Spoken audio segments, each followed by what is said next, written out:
Assalamualaikum warahmatullahi wabarakatuh. Raditu billahi rabbah wa bil islami dinah wa bi Muhammadin sallallahu alaihi wasallam nabiyya. Perkenalkan, nama saya Ariandi Andrea Alansyah. Saya dari mahasiswa jurusan Pendidikan Agama Islam semester 6 kelas C pada mata kuliah Telaah Kurikulum. Pada kesempatan yang berbahagia ini, saya akan mencoba membawakan materi yang bertemakan hakikat telaah kurikulum. Nah, apa sih hakikat telaah kurikulum itu sendiri? Nah, telaah kurikulum terdiri dari dua kata, yaitu telaah dan kurikulum. Yang mana, menurut Kamus Besar Bahasa Indonesia atau KBBI, telaah ini berarti penyelidikan, kajian, pemeriksaan, dan penelitian secara mendasar dan menyeluruh. Nah, sedangkan kurikulum, menurut para ahli, yaitu Galen Saylor dan William M. Alexander, dalam bukunya yang berjudul Curriculum Planning to Better Teaching and Learning, beliau mengemukakan pendapat seperti ini. Segala usaha sekolah untuk mempengaruhi anak belajar, baik di kelas, di halaman kelas, maupun di luar sekolah. Nah, ada juga Harold B. Alberti. Nah, beliau mengemukakan pendapat seperti ini. Kurikulum tidak hanya sebatas pelajaran, tetapi lebih dari pelajaran itu sendiri, yaitu meliputi kegiatan-kegiatan lainnya, baik di dalam maupun di luar kelas. Nah, yang mana masih berada di bawah tanggung jawab sekolah.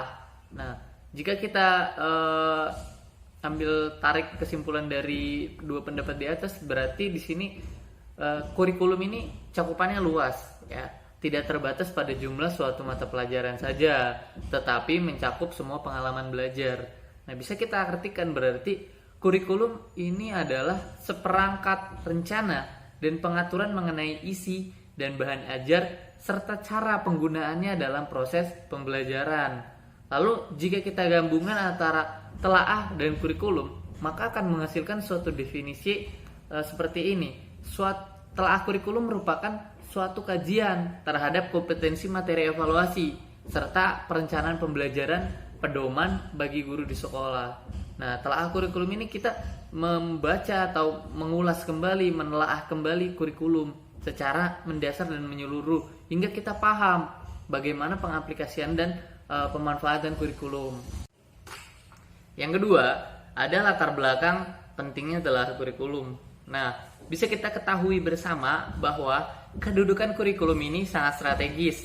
Kenapa strategis? Karena berisi tentang rumusan tujuan yang menentukan kemana peserta didik akan dibawa dan diarahkan. Ini menjadi suatu hal yang penting dan suatu hal yang harus dicapai. Ya, dengan menelaah kurikulum, maka ini akan dicapai secara maksimal. Ya, tidak terjadi miskonsepsi dalam penerapannya, sehingga kurikulum yang diciptakan dengan tujuan secara menghasilkan output peserta didik yang maksimal ini akan tercapai. Jika tidak menelaah kurikulum, maka akan terjadi miskonsepsi dalam penerapannya, yang mana kurikulum ini memangnya mempunyai suatu produk yang bagus, tetapi dalam penerapannya karena tidak menelaah kurikulum, ini tidak menghasilkan suatu output yang maksimal. Nah, lalu juga ada tujuan telaah kurikulum. Nah, guru ini merupakan suatu komponen yang harus menguasai kompetensi kurikulum itu sendiri dan harus paham tentang kurikulum itu sendiri. Kenapa harus paham? Agar dalam penerapannya tidak terjadi tidak terjadi kesalahan-kesalahan yang mengakibatkan kepada hasil atau output peserta didik, yang mana harusnya maksimal, ternyata adanya kesalahan-kesalahan dalam penerapannya ini membuat hasil yang tidak maksimal. Seperti itu. Nah, tujuan telaah kurikulum ini untuk meminimalisir miskonsepsi dalam penerapannya tadi. Karena dengan menelaah kurikulum, guru jadi tahu seluk-beluk dan celah-celah dalam kurikulum itu sendiri dan bagaimana cara mengatasi, bagaimana cara menerapkannya secara maksimal kepada peserta didik.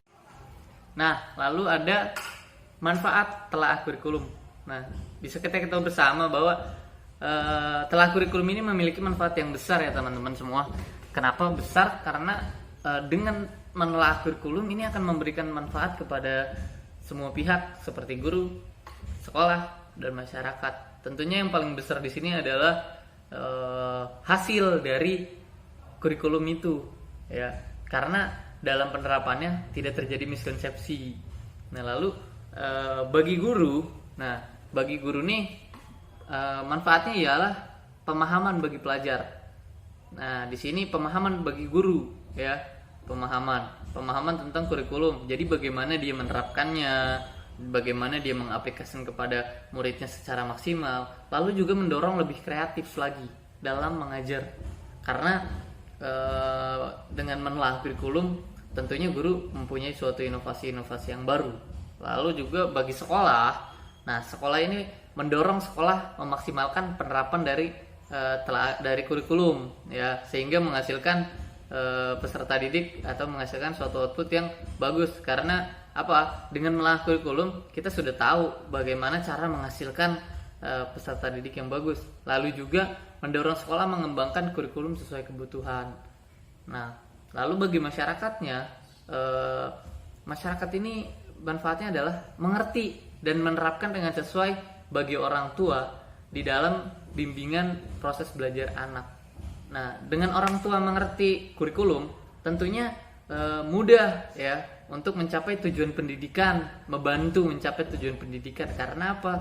Karena dalam rumah orang tua berperan penting, ya, sehingga dengan menelaah kurikulum ini akan membantu orang tua dalam mendidik anak dan membantu pendidikan dalam mencapai tujuannya. Lalu juga memungkinkan masyarakat ikut berpartisipasi nih dalam penyempurnaan kurikulum. Nah, selanjutnya ada pemetaan kompetensi. Nah, bisa kita definisikan seperti ini. Pemetaan ini adalah sebuah proses penggambaran objek kajian, ya, dengan menggunakan cara dan atau metode tertentu sehingga mendapatkan hasil berupa sebuah gambaran baik secara visual maupun naratif, ya. Kegiatan pemetaan ini dilakukan untuk memperoleh gambaran secara menyeluruh dan utuh dari semua standar kompetensi dan kompetensi dasar dari beberapa mata pelajaran yang dipadukan. Nah, lalu juga ada manfaat dan tujuan.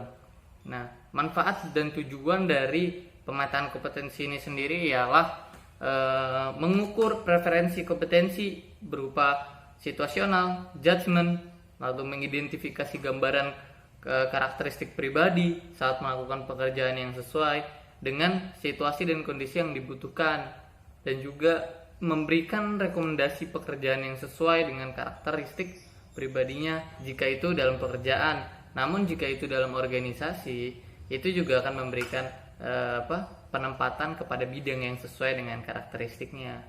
Nah, sehingga apa? Sehingga dengan menelaah atau memetakan kompetensi ini harusnya sangat mudah untuk menarik keluar, ya, kemampuan kompetensi atau kemampuan yang maksimal dari suatu individu tersebut. Ada langkah-langkah dalam pemetaan kompetensi.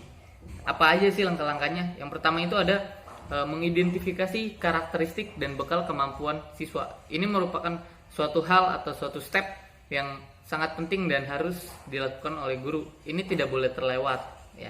Karena apa? Dengan mengidentifikasi karakteristik dan bekal kemampuan siswa ini akan mampu, ya, menunjang guru dalam mengeluarkan potensi atau kemampuan terbaik siswanya.